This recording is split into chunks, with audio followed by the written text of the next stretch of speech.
It's been very difficult for me to accept the changes in my family's lives since Tisha joined the Hocking Hills Mennonite Church. We actually married very, very quickly within a month of starting dating.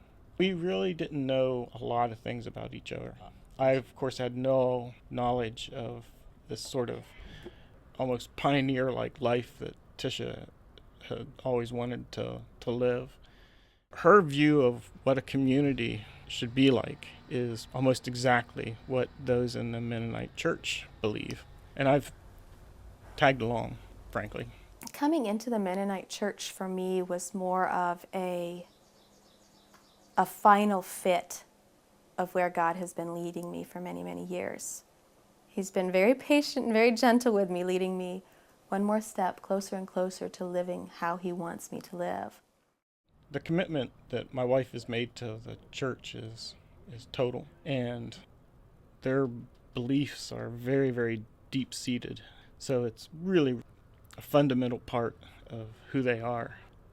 So this is something completely alien to me, and particularly since I don't feel any great religious fervor. I had to reach a decision as to what I was willing to accept for the kids' involvement.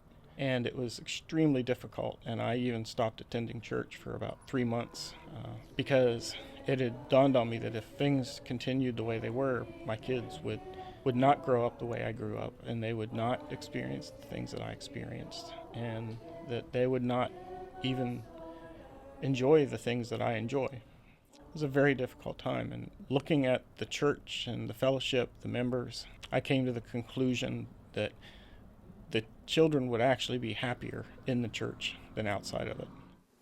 I like it.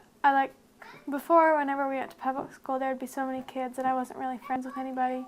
But here I actually have friends, and I'm like not just one in a million people in the entire school. What kind of husband would I want for my daughter?